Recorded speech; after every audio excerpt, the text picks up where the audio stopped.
हम लोग geometric progression पढ़ रहे थे। पिछले वीडियो में हम लोगों ने ज्योमेट्रिक प्रोग्रेशन के बेसिक के बारे में देखा था और साथ ही जो इसके इम्पोर्टेंट कॉन्सेप्ट है उसको भी हम लोगों ने देखा था पिछले वीडियो में। और ज्योमेट्रिक प्रोग्रेशन के जो इम्पोर्टेंट फॉर्मूला है, जो फॉर्मूला आपका nth टर्म का है या सम ऑफ nth टर्म का जो ज्योमेट्रिक प्रोग्रेशन का है, उसको हम लोगों ने पिछले वीडियो में देखा था। हम ज्योमेट्रिक प्रोग्रेशन को अरिथमेटिक प्रोग्रेशन के साथ कंपेयर करके पढ़ रहे हैं, जिससे कि आपका अरिथमेटिक प्रोग्रेशन का भी रिवीजन हो जाए और साथ ही साथ आपको ज्योमेट्रिक प्रोग्रेशन के को भी समझने का काफ़ी अच्छी तरह से मौका मिले। तो हम लोग ज्योमेट्रिक प्रोग्रेशन में अभी तक हम लोग क्या देख ले अभी तक हम लोग क्या देखे हैं, उसको एक बार रिकैप्चुलेट कर लें। सबसे पहले ये देखो, क्या ज्योमेट्रिक प्रोग्रेशन किस तरह सा प्रोग्रेशन होता है। ये इस तरह से का प्रोग्रेशन होता है, यानी ए कोमा ए आर स्क्वायर और ए आर क्यूब। ठीक है, ए आर क्यूब है डॉट डॉट करके। ये जो है आपका ज्योमेट्रिक प्रोग्रेशन का ये सीक्वेंस है, जिसमें ए क्या है आपका, ए आपका फर्स्ट टर्म है और आर जो है आपका, आर जो है कॉमन रेशियो है। अब कॉमन रेशियो क्या होता है? कॉमन रेशियो रेशियो होता है सक्सेसिव टर्म और प्रीसीडिंग टर्म का। इन दो कंसेक्यूटिव टर्म का जो कॉमन रेशियो होता है, उसी को हम लोग जो है ज्योमेट्रिक प्रोग्रेशन में डील करते हैं। और इस कॉमन रेशियो के हेल्प से ही जो हम आगे वाले नेक्स्ट टर्म है उसको हम लोग कैलकुलेट करते हैं या निकाल सकते हैं प्रीसीडिंग टर्म में उस कांस्टेंट को या कॉमन रेशियो को मल्टीप्लाई करने के बाद। यहाँ तक आप लोग समझ गए।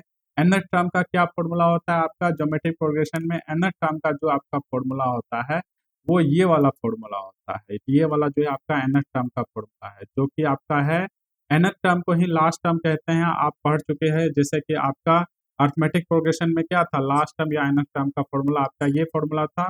और आपका ज्योमेट्रिक प्रोग्रेशन में ये वाला फॉर्मूला है, जो कि है a into are power n-1, जहाँ a क्या है आपका फर्स्ट टर्म है, r आपका कॉमन रेशियो है और n क्या है नंबर ऑफ टर्म है। समझ में आया?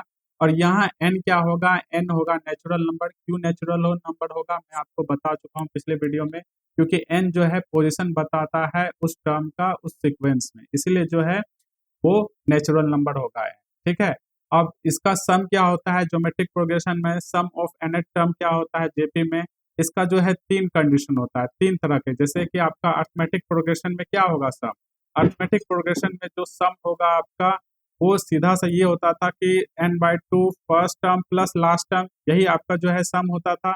और जब इसको सिंप्लीफाई करते थे, यानी लास्ट टर्म का ये वैल्यू पुट करते थे, तो आपका ये वाला जो है एक जनरल फॉर्मूला आता था किसका? अरिथमेटिक प्रोग्रेशन में सम ऑफ n टर्म का। ठीक है।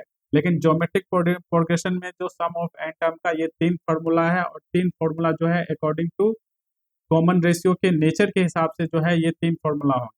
अगर आपका कॉमन रेशियो एक से जो है बड़ा होगा तो आपका ये फॉर्मूला होगा, जिसे S N equal to A R power n-1 by R -1 है। ठीक है।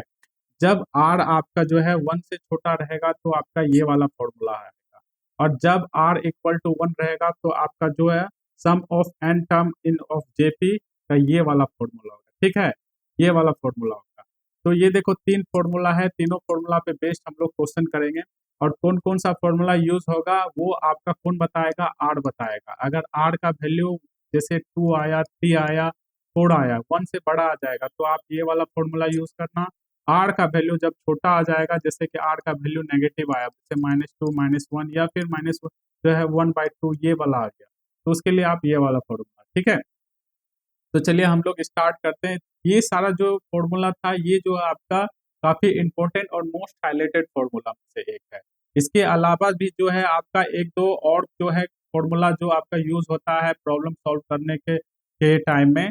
जैसे कि ये वाला आपका फॉर्मूला देख लो क्या है, nth term from the end of the geometric series of the sequence, यानी वो टर्म जो कि एंड से पूछा गया है कि एंड, अगर सीक्वेंस के एंड से वो टर्म आपको बताना है या निकालना है तो उसका ये वाला फॉर्मूला होता है। जहाँ पे आर क्या है? आर आपका कॉमन रेशियो है, और एन क्या है? Position of term from the end of the sequence या सीरीज। ठीक है, ये है। इस चीज के अलावा आप जो है अरिथमेटिक प्रोग्रेशन में सबसे पहले क्या निकलते थे? सबसे पहले आपका जो टर्म था वो सीक्वेंस में जो वो टर्म इन्वॉल्व रहता था, जिसे एंड ऑफ पोजीशन में कहा जाता था, तो उसको सबसे आप पहले बिगिनिंग ऑफ द सीक्वेंस में सबसे पहले उस टर्म को निकालते थे इस फॉर्मूला का यूज करके, जहां m क्या है आपका? m है आपका टोटल नंबर ऑफ टर्म, ठीक है, इन्वॉल्व इन द सीक्वेंस। और r क्या है? Position of term from the end of the series, और +1। ये वाला आप पहले टर्म निकाल लेते थे from the beginning of the sequence, उसके बाद जो है आप यूज़ करते थे, nth टर्म का जो फॉर्मूला था अरिथमेटिक प्रोग्रेशन का, उसका यूज़ करते थे। देखो यहाँ तक हम लोग रिकैप्सुलेट कर चुके हैं, आपका जो पुराना जो फॉर्मूला है अरिथमेटिक प्रोग्रेशन में, उसको हम लोग यूज़ किए हैं। और साथ ही जो आप लोग पिछले वीडियो में हम लोग जो nth टर्म पे जो बेस्ड आपके डिफरेंट डिफरेंट तरह के जो क्वेश्चन बनते थे, उसको भी हम लोग देखते हैं। तो उसी क्रम में हम यहाँ पे 1-2 क्वेश्चन और देखते हैं आपका, जो कि nth टर्म के फॉर्मूला पे ही बेस्ड है। उसके बाद जो है हम लोग सम ऑफ n टर्म पे करेंगे। आज हम लोग ये वाला क्वेश्चन देखते हैं, जो कि आपका nth टर्म ऑफ जीपी के ही फॉर्मूला पे आपका बेस्ड है। सबसे पहले हम लोग फॉर्मूला को नोट डाउन करते हैं, जिससे हमें ये पता चलेगा कि कौन कौन सा इन्वॉल्व पैरामीटर जो है फॉर्मूला में एसोसिएट है, और हमें क्या क्या जो है उस फॉर्मूला का यूज करने में वो सब डाटा को निकालना पड़ेगा अकॉर्डिंग टू क्वेश्चन। ठीक है, तो फॉर्मूला क्या होता है nth टर्म का या लास्ट टर्म का ज्योमेट्रिक प्रोग्रेशन का? वो होता है आपका a इंटू आर पर पावर n-1, जहाँ पे आपका a क्या है, फर्स्ट टर्म है, और r क्या है, कॉमन रेशियो है, और n क्या है, आपका नंबर ऑफ टर्म है। ठीक है, अब क्वेश्चन पढ़ो क्या है। The fifth term of A GP is 81 and it's second term is 24, यानी सेकेंड टर्म क्या है आपका, वो 24 है। सबसे पहले आप जो है गिवन डाटा को नोट डाउन करो। गिवन डाटा को नोट डाउन करोगे तो आपका फिफ्थ टर्म यानी T5 क्या बता रहा है, फिफ्थ टर्म है जो कि 81 है, और उसके बाद जो आपका सेकेंड टर्म है, सेकेंड टर्म आपका T2 है जो कि 24 है। ठीक है, यहाँ तक आप समझ में आ गए। अब देखो, आप इस फॉर्मूला का यूज करके आप T5 टर्म को जो है लिखो। n का वैल्यू क्या है आपका, n का वैल्यू 5 है। जब n का वैल्यू वापस पुट करोगे इसमें, तो r पर पावर 4 हो जाएगा, क्योंकि n-1 है तो 5-1 तो 4 होगा। ठीक है, तो हम लोग क्या करते हैं, T5 के जगह पे इसको लिखते हैं। आपका देखो यहाँ पे फर्स्ट टर्म का वैल्यू नहीं दिया गया है, कॉमन रेशियो के बारे में जिक्र नहीं किया गया है, तो इन दोनों का वैल्यू हमें क्या करना पड़ेगा, निकालना पड़ेगा। उसके बाद हम लोग जो है ज्योमेट्रिक प्रोग्रेशन को कैलकुलेट करेंगे। ठीक है, तो सबसे पहले क्या करें, इसका जो है T5 टर्म के लिए लिखते हैं, ज्योमेट्रिक प्रोग्रेशन को के लिए क्या हो जाएगा, a इंटू आर पर पावर 4। मैं बताया कि ये कैसे आ गया है। ठीक है, इक्वल टू 81 ये दिया गया है। ठीक है, उसके बाद T2 के लिए क्या हो जाएगा, a इंटू आर, क्योंकि n का वैल्यू 2 है, और 2 को जब यहाँ आप पुट करोगे तो 2-1 क्या हो गया, आपका 1 ही आएगा। ठीक है, अब देखो आपके पास T5 टर्म का ये वाला वैल्यू आ गया, और सेकेंड टर्म का आपका वैल्यू ये आ गया। ठीक है, अब क्या करो, यहाँ से आपको a और r का वैल्यू आपको क्या करना है, कैलकुलेट करना है पहले। तो आप क्या करोगे, देखो यहाँ पे AR और AR क्या है, आपको कॉमन जो है 2 टर्म मिल रहा है। ठीक है, तो इसको आप क्या करो, डिवाइड कर दो, एक दूसरे से डिवाइड करोगे तो क्या करो आप, T5 बाई T2 जब करोगे तो क्या हो जाएगा आपका, AR पर पावर 4 बाय AR। ठीक है, इतना तक समझे कि पहले लेफ्ट हैंड साइड को हम लोग डिवाइड किए हैं, इसको हम लोग जो है समझने के लिए मैं आपको यहाँ पे लिखा हूँ कि T5 को T2 से जो है डिवाइड किए हैं। एग्जाम में जो ऐसा नहीं लिखाएगा। ठीक है, ये आपके समझने के लिए है। इतना आ गया, इक्वल टू क्या है, इसका वैल्यू आपका 81 है, यानी राइट हैंड साइड में 81 है और राइट हैंड साइड में 24 है सेकेंड टर्म का। तो इसको क्या करेंगे, डिवाइड करेंगे ये दोनों। देखो इसका ये वैल्यू है और इसका ये वैल्यू है, समझ में आया। अब क्या करो, इसको सिंप्लीफाई करोगे तो a क्या है, एक कॉमन फैक्टर है जो कि कैंसिल आउट हो जाएगा। अब बचा r पर पावर 4 बाय r। ठीक है, ये वाला टर्म बचा r पर power 4 by r equal to 81 by 24, ये बचा आपका। अब देखो आप इसको कैसे सिंप्लीफाई करोगे, तो हम लोग जो है इसको यहाँ पे जो है सिंप्लीफाई करते हैं। ठीक है, तो देखो इसको जब सिंप्लीफाई करोगे, तो मैं आपको पहले बताया था कि हम लोग यहाँ पे रूल ऑफ एक्सपोनेंट का यूज करेंगे अपने प्रॉब्लम को सॉल्व करने के लिए। तो रूल ऑफ एक्सपोनेंट का सबसे यहाँ पे कौन सा रूल यूज होने वाला है, नोट डाउन करके लिख लो। यहाँ पे x पर पावर m रहेगा, या वो डिवाइड करेगा x पर पावर n। ठीक है, ये n है। अगर दोनों का बेस सेम है, पावर जो है आपका अलग अलग है, और ये दोनों डिवीजन में है, तो इसका क्या वैल्यू आएगा, m पर पावर n, m-n हो जाएगा। यानी आपका सेम बेस रहेगा, लेकिन एक्सपोनेंट क्या हो जाएगा, आपस में सब्सट्रैक्ट हो जाएगा। बस इसी को हम लोग यहाँ यूज करेंगे, तो क्या हो जाएगा, ये आपका r पर पावर 4-1, क्योंकि r का क्या है, पावर यहाँ पे 1 है। ठीक है, इक्वल टू क्या हो गया आपका 81 बाय 24। 81 बाय 24 को आप रिड्यूस करो, तो आप जब 3 से डिवाइड करोगे 3 से, तो 81 27 टाइम में डिवाइड होगा, और ये 24 8 टाइम में डिवाइड होगा। तो ये आपका आ गया 27 बाय 4, ये आपका आ गया।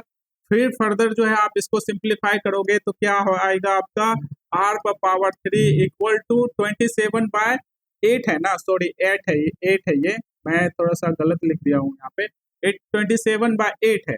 अब 27/8 को आप क्या लिखोगे, देखो 27 ये क्या है, ये आपका 3 का क्यूब है और 8 क्या है आपका 2 का क्यूब है, तो आप इसको इस तरह से लिख सकते हो 3/2 का क्यूब, ठीक है। अब देखो यहाँ पे एक्सपोनेंट आपका सेम है और यहाँ पे आपका बेस जो है डिफरेंट है और इक्वल टू में है, तो क्या हो जाएगा, बेस आपस में इक्वल हो जाएगा, जो कि r इक्वल टू क्या हो गया 3/2। यहाँ से आपका क्या निकल गया, यहाँ से आपका जो है कॉमन रेशियो आप निकाल लिए हो। अब आपको क्या निकालना पड़ेगा, अब आपको फर्स्ट टर्म निकालना पड़ेगा। तो फर्स्ट टर्म आप क्या करो, चाहे तो आप इसमें पुट कर दो या तो आप इसमें पुट कर दो, जिसमें आपको सुविधा होता है आप उसमें पुट करो। हम लोग इस वाले में पुट करेंगे, क्यों, क्योंकि यहाँ पे एक का a इंटू आर है, यानी r का पावर 1 है, तो हमें कैलकुलेशन करने में थोड़ा सा इजी यहाँ पे लगेगा। तो यहाँ पे a इंटू आर का क्या वैल्यू है 3/2, पुट करो इक्वल टू 24। जब सिंप्लीफाई करोगे तो कितना आ जाएगा, यहाँ से आपका a का वैल्यू क्या आ गया 16 और r का वैल्यू आप ऑलरेडी 3/2 कैलकुलेट कर चुके हो। आपको अब निकालना है इसका ज्योमेट्रिक प्रोग्रेशन यानी जीपी निकालना है, ठीक है। तो जीपी के लिए क्या है होता है आपका टर्म, तो ये होता है आपका a आर कोमा फिर AR² और AR3, इसी तरह से ये जो है बढ़ता जाएगा, यही है ना आपका ज्योमेट्रिक प्रोग्रेशन, यही है आपका जीपी। यहाँ पे आपका a का वैल्यू दिया गया है, कैलकुलेट कर लियो, जो कि 16 है, ठीक है। उसके बाद a का वैल्यू क्या है 16 इंटू आर है 3/2 कोमा 16 इंटू आर क्या है आपका 3/2 का स्क्वायर, फिर कोमा 16 इंटू क्या है आपका आर का पावर क्यूब है 3/2 का क्यूब, उसके बाद डॉट डॉट डॉट, इसको आप सिंप्लीफाई करो तो क्या हो जाएगा आपका 3 और 2 8 से हो जाएगा 24, फिर उसके बाद इसको सिंप्लीफाई करोगे तो ये क्या हो जाएगा 9/4 और 4 जो है 16 को 4 टाइम में डिवाइड करेगा और 9 इंटू 4 36 हो जाएगा, ठीक है। उसके बाद ये 16 इंटू 3/2 है, यानी ये क्यूब है तो ये 27 हो जाएगा और नीचे 8 हो जाएगा, तो 8 जो है 16 को 2 टाइम डिवाइड करेगा और ऊपर में 27 है, तो 27 इंटू 2 क्या हो गया आपका 54। तो ऐसा ही आपका जो है ज्योमेट्रिक प्रोग्रेशन आएगा, ठीक है। तो यहाँ पे आप लोग देखे क्या कि आपका जो है अन्य टर्म पे जो है किस तरह का सवाल बन रहा था, सेम फॉर्मूला का यूज हम लोग किए।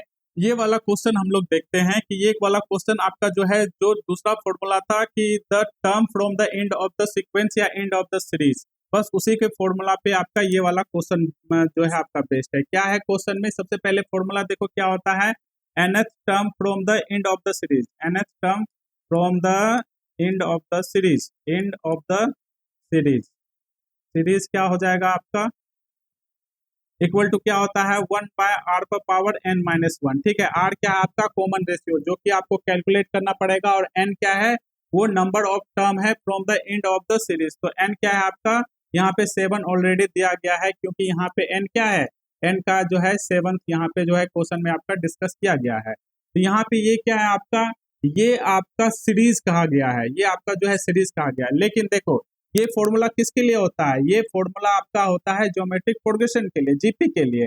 तो जीपी के लिए सबसे पहले तो इसको आइडेंटिफाई करेंगे ना कि ये जो आपका सीरीज दिया गया है, ये सीरीज क्या जीपी में है या नहीं। तो जब जीपी में हम इसको जब चेक करेंगे तो क्या किस बेसिस पे हम इसको चेक करेंगे कि दो कंसेक्यूटिव टर्म, ये वाला टर्म का जो कॉमन रेशियो आएगा वही रेशियो सेम होगा किसका, दो कंसेक्यूटिव नेक्स्ट वाले दो टर्म का, ठीक है। उसके बाद फिर जो है इसके आगे वाला टर्म होगा इसके साथ सेम होगा। तो हम लोग क्या करते हैं, दो टर्म का सबसे पहले कॉमन रेशियो निकालते हैं, तो वो क्या हो जाएगा आपका r इक्वल टू 2 है, यानी T2/T1 करेंगे, यानी सेकेंड टर्म आपका T2 है ना, 2 है, तो 2 बाय क्या करेंगे √2।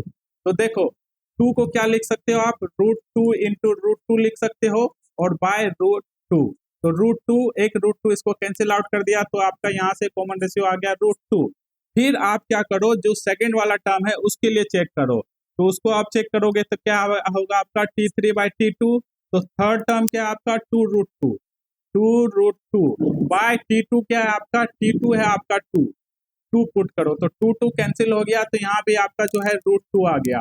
तो देखो कॉमन रेशियो आपका क्या निकल रहा है, √2 निकल रहा है, यानी सेम कॉमन रेशियो निकल रहा है। तो यहाँ से सबसे पहले आप लिखोगे the given series in GP, the given series in GP, in GP मतलब ज्योमेट्रिक प्रोग्रेशन है, then we are using, then we are using कौन सा formula, the term from the end of the series क्या हो जाएगा आपका, equal to 1/r पर power n minus one.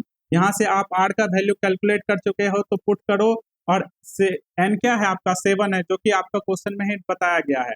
तो 1/√2, √2 ही आपका है ना, तो n का वैल्यू क्या आ जाएगा 7 - 1, 7 - 1। फिर जब सिंप्लीफाई करोगे तो क्या आ जाएगा आपका, ये आपका आ जाएगा 1/√2 पर पावर 6। फिर आप इसको फर्दर सिंप्लीफाई करोगे तो आपका क्या आ जाएगा, ये आपका हो जाएगा 1/√, क्या हो जाएगा 3, यानी आपका 8 हो जाएगा। ये आपका जो है 7 टर्म होगा from and of the series. ठीक है, तो ये भी आपका जो है nth टर्म का जो एंड वाला जो टर्म था उस पे बेस्ड आपका ये क्वेश्चन था। अब हम लोग स्टार्ट करते हैं the sum of nth term of geometric progression. उसको पहले हम लोग देखते हैं उसके डेरिवेशन को, उसके बाद हम लोग उस पे बेस्ड क्वेश्चन देखेंगे। ठीक है, देखो ज्योमेट्रिक सीक्वेंस आपका क्या होता है, ज्योमेट्रिक सीक्वेंस आपका ये होता है जो A R square, A R cube, उसके बाद क्या हो गया आपका डॉट डॉट करके हम लोग लिखते हैं ए आर पर पावर n-2 और कोमा ए आर पर पावर n-2 n-1, ये आपका है। देखो यहाँ पे जो है ये टर्म कौन सा है, ये टर्म आपका जो है nth टर्म है। ठीक है, याद रखना ये वाला कौन सा टर्म है, ये n-1 टर्म है। मैं आपको समझाने के लिए ये बता रहा हूँ। ठीक है, ये आपका क्या है, आपका फर्स्ट टर्म है। कौन सा टर्म है, आपका फर्स्ट टर्म है। ये आपका सेकेंड टर्म है। ठीक है, ये आपका है। जब हम क्या करेंगे, इन सभी को ऐड करेंगे, तो ऐड करेंगे तो सबके बीच में क्या करना पड़ेगा, प्लस देना पड़ेगा। इक्वल टू एस कर देते हैं। एस क्या बता रहा है आपका, ये बता रहा है कि सम ऑफ एन टर्म, जो कि आपका एन तक दिया गया है, इसके बीच में क्या होगा, प्लस रहेगा। प्लस रहेगा, सबके बीच में क्या रहेगा, प्लस रहेगा। इसको आपको हमको क्या करना है, ऐड करना है। अब क्या करो, अब हमें जो है ये वाला फॉर्मूला को, सम ऑफ nth टर्म का फॉर्मूला को कैलकुलेट करना है, तो उसको हम लोग निकालते हैं। तो देखो ये आपका क्या है, सीक्वेंस है। हम लोग क्या करते हैं अपने फॉर्मूला को निकालने के लिए, यहाँ पे जो है इसके साथ r से जो है मल्टीप्लाई करते हैं दोनों साइड। ठीक है, तो r से जब हम s में मल्टीप्लाई करेंगे तो इन सभी के साथ हमको क्या करना पड़ेगा, मल्टीप्लाई करना पड़ेगा। तो जब हम इन सभी के साथ मल्टीप्लाई करेंगे तो हमारा क्या आ जाएगा, हमारा आ जाएगा ए आर प्लस ए, इसके साथ क्या है, ऑलरेडी 1 है, पावर 1 है, तो ये क्या हो जाएगा, ए आर स्क्वायर हो जाएगा। ये क्या हो जाएगा, ये बढ़ जाएगा। ये कितना हो जाएगा, आर स्क्वायर है तो आर क्यूब, प्लस क्या हो जाएगा आपका डॉट डॉट करके ये, फिर उसके बाद क्या हो जाएगा आपका ए आर पर पावर -2 है। एक आर जो है मल्टीप्लाई करेगा तो क्या हो जाएगा, मल्टीप्लाई करेगा तो एड होगा, तो -2 + 1 क्या हो जाएगा, n-1 हो जाएगा। ठीक है, उसके बाद क्या हो जाएगा, प्लस ऑलरेडी -1 है, जब ऐड होगा तो ए आर पर पावर n होगा। ठीक, ये है। अब क्या करो, इन दोनों को आपस में सब्सट्रैक्ट करो। अब इन दोनों को माइनस कर दो। जब इन दोनों को माइनस करोगे तो यहाँ आप मैजिक देखोगे। क्या मैजिक देखोगे, s - rs। ठीक है, इन दोनों को माइनस किए हैं तो प्रत्येक टर्म के बीच में माइनस होगा, तो माइनस करो। तो देखो आप यहाँ से क्या देख सकते हो, तो देखोगे आपका ए आर और ए आर क्या है, आपका कॉमन है ना। उसी तरह से आपका ए आर स्क्वायर और ए आर स्क्वायर ये भी क्या है, कॉमन है। जब हम आपस में जब इनको माइनस करेंगे तो ये वाला टर्म और ये वाला टर्म क्या हो जाएगा, कैंसिल हो जाएगा।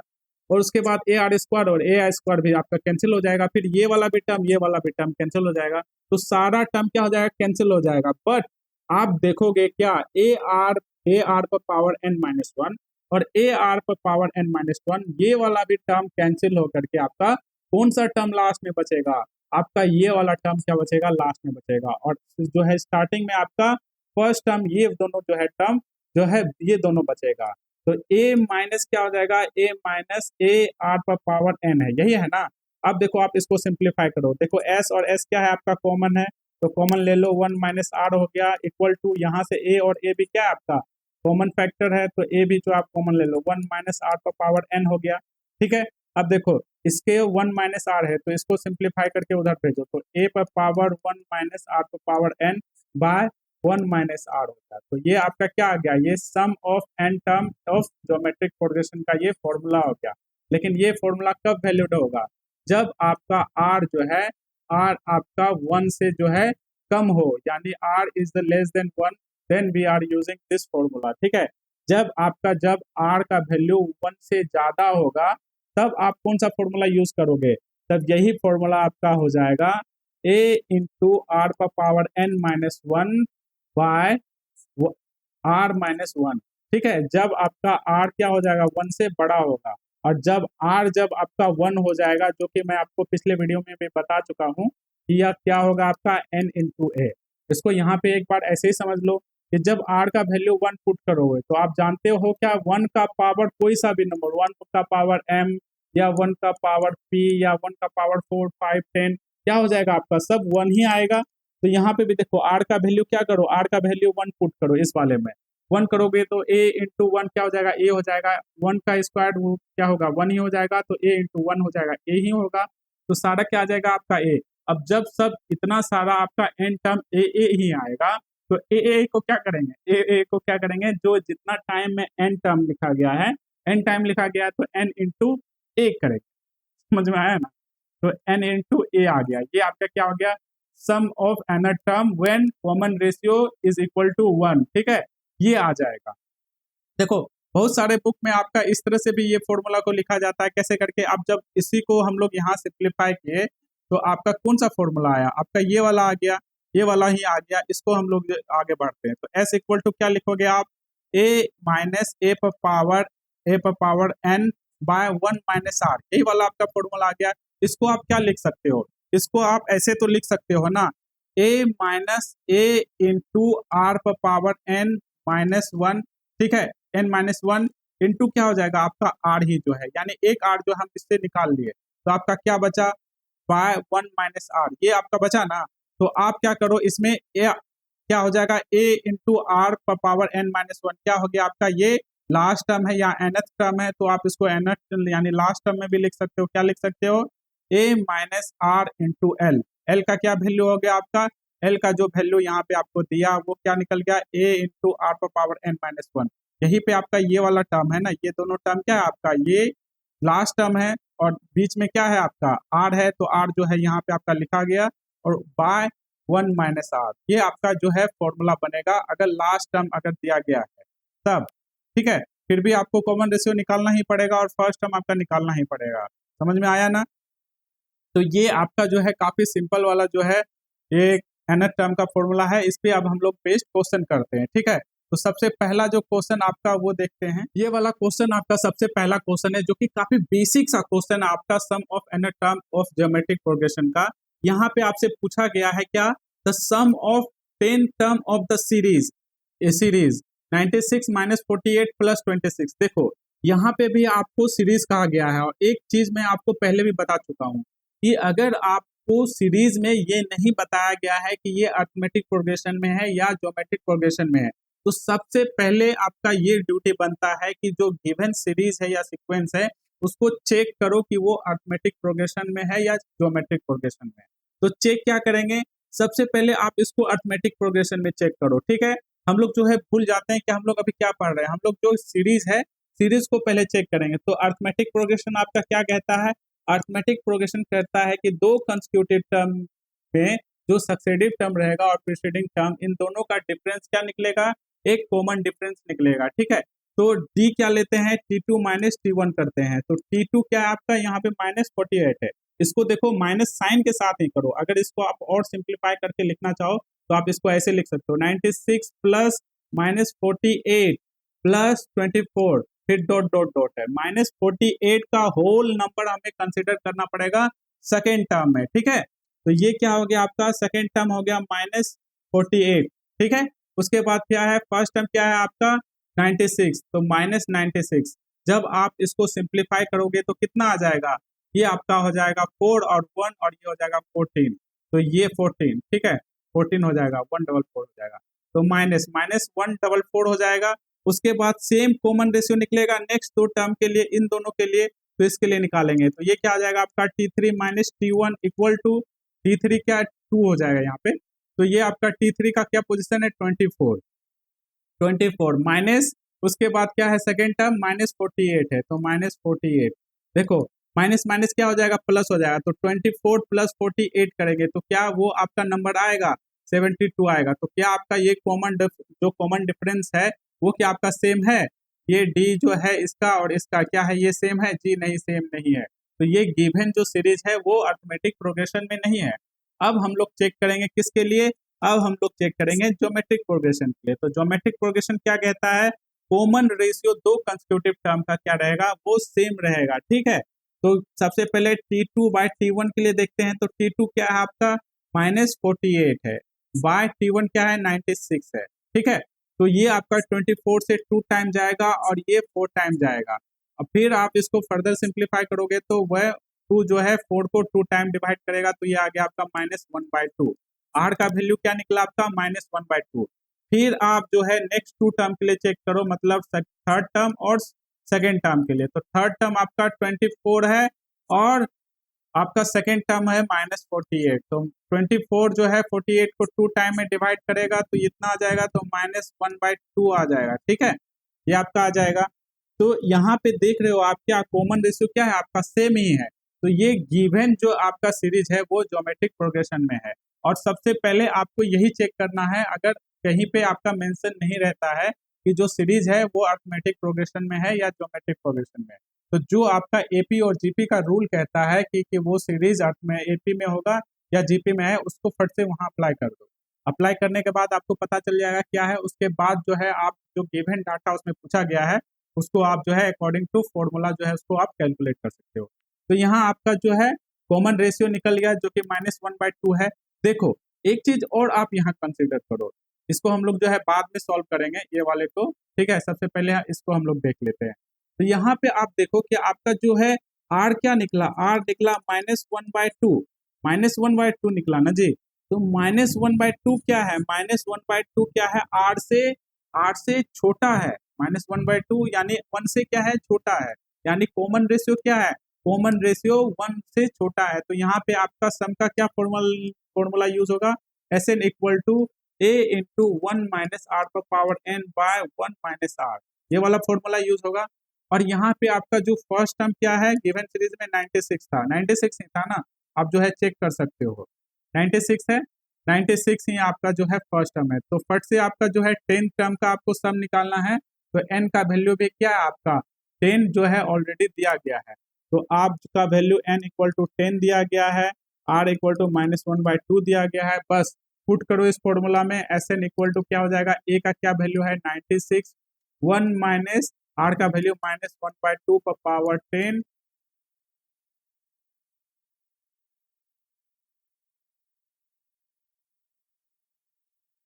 सिक्सटीन टाइम में जो है डिवाइड करेगा। तो ये क्या आपका वैल्यू आ गया, आपका जो वैल्यू आ गया यहाँ सम ऑफ एन टर्म का, यानी S10 इक्वल टू क्या हो गया आपका, ये आपका 1023 बाय क्या हो गया, बाय 16। ये आपका जो है सम ऑफ 10 टर्म आपका जो है ये वैल्यू आ गया, ठीक है। यहाँ से आप जो है देखें कि आपका जो है फॉर्मूला जो सम ऑफ एन टर्म का किस तरह से यूज करना है। आज के लिए इतने रखते हैं, फिर मिलते हैं नेक्स्ट वीडियो में। Thank you.